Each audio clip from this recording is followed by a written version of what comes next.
Cordial saludo. Bienvenidos al tema 4 del ciclo de capacitación de salud mental. Tenemos para hoy consumo de sustancias psicoactivas. Las sustancias psicoactivas son una droga o sustancia que ingerida afecta a los procesos mentales, por ejemplo la cognición o los afectos. Este término es equivalente a droga psicotrópica y es el término más neutral y descriptivo para toda la clase de sustancias, tanto legales como ilegales, que son de interés para la política nacional sobre drogas. La característica esencial del abuso de sustancias consiste en un patrón desadaptativo de consumo manifestado por consecuencias adversas significativas o recurrentes y puede darse el cumplimiento de obligaciones importantes, consumo repetido en situaciones en que hacerlo es físicamente peligroso, problemas legales múltiples y problemas sociales e interpersonales recurrentes. La adicción, según la OMS, es el estado psíquico y a veces físico causado por la interacción entre un organismo vivo y un fármaco, caracterizado por modificaciones del comportamiento y por otras reacciones que comprenden siempre el impulso irreprimible por tomar el fármaco en una forma continua o periódica a fin de experimentar sus efectos psíquicos y a veces para evitar el malestar producido por la privación. La dependencia de sustancias consiste en un grupo de síntomas cognitivos, comportamentales y fisiológicos que indican que el individuo continúa consumiendo la sustancia a pesar de la aparición de problemas significativos relacionados con ella. Existe un patrón de repetida autoadministración que a menudo lleva a la tolerancia.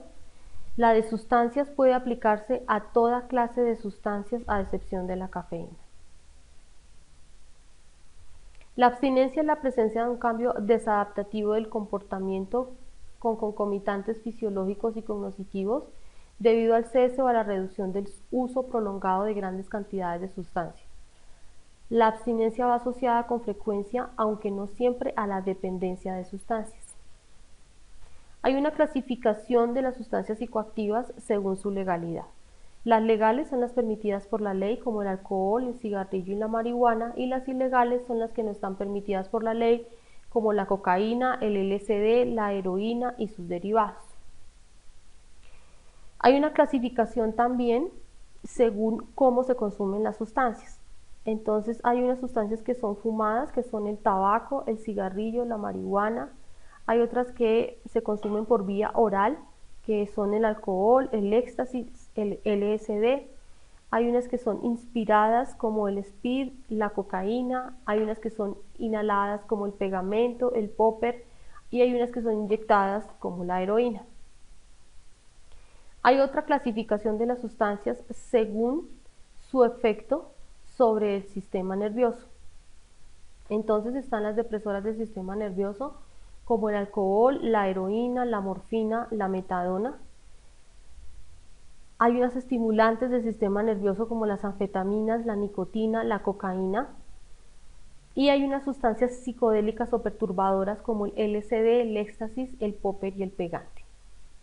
Pues por supuesto todas ellas provocan una alteración en el estado emocional, en el estado bioquímico del cerebro. Según el tipo de consumo, entonces hay una clasificación y iniciamos con el consumo experimental. Es el consumo donde es el tipo de consumo donde se inicia el consumo de sustancias psicoactivas. No es una línea determinante del patrón de consumo, puede darse como no puede darse. Se produce cuando el individuo toma contacto con la droga o drogas, puede ser por curiosidad, puede ser por presión de grupo, pudiendo o no continuar con el consumo de esa sustancia. El segundo tipo de consumo es el consumo social recreativo. Este consumo se realiza de forma ocasional durante reuniones entre círculos de amigos o momentos de ocio. Puede o no tener un patrón regular, es decir, se puede continuar en el tiempo.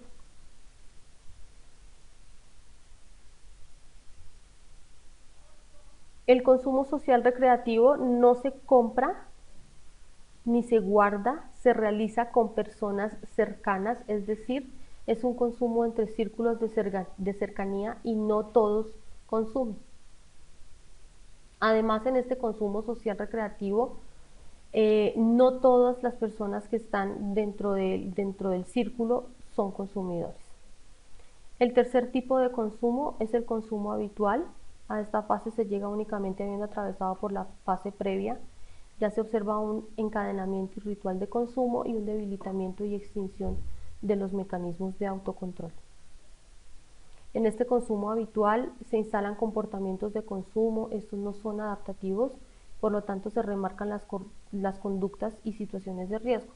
La droga adquiere un papel y un lugar en la vida del consumidor. Un cuarto tipo de consumo es el consumo abusivo, donde hay un patrón desadaptativo del consumo de sustancias que conlleva un deterioro o malestar clínicamente significativos durante un periodo de 12 meses, que da lugar al incumplimiento de obligaciones en el trabajo, la escuela, el hogar, entre otros. Finalmente tenemos entonces la ruta para atención a usuarios o pacientes consumidores de sustancias psicoactivas. El ingreso se da también por la detección comunitaria a través del PIC o APS, se da el ingreso por urgencias o por consulta externa y el ingreso por alguna notificación institucional de algún organismo de protección. Se realiza entonces, el profesional que recibe el caso realiza entonces la aplicación de los tamizajes correspondientes según la resolución 3280 y que están en la historia clínica sistematizada dinámica, y son la aplicación del tamizaje ASSIST y la aplicación del tamizaje AUDIT. Se define entonces con la aplicación de estos tamizajes un riesgo bajo, y si hay un riesgo bajo se hace la remisión al servicio de psicología. Si se define un riesgo medio, se hace una remisión al servicio de psicología y también de psiquiatría. Y si hay un riesgo alto, se remite a hospitalización, a urgencias. Si en ese riesgo medio y en ese riesgo alto se hace la remisión a psiquiatría, es psiquiatría quien debe definir cómo se hace esa modalidad de tratamiento, a través de hospital día o a través de internación. Paralelo a esto, entonces tenemos que hacer una notificación a Civigila, y solamente se hace la notificación a Civigila a causa de sustancias inyectables o a causa de intoxicación por alcohol. ¿Quién hace esa notificación? La hace el primer profesional respondiente. Por urgencias, el médico en el triage o médico de medicina general, y por consulta externa, el profesional que atiende el caso de medicina, enfermería, psicología, trabajo social.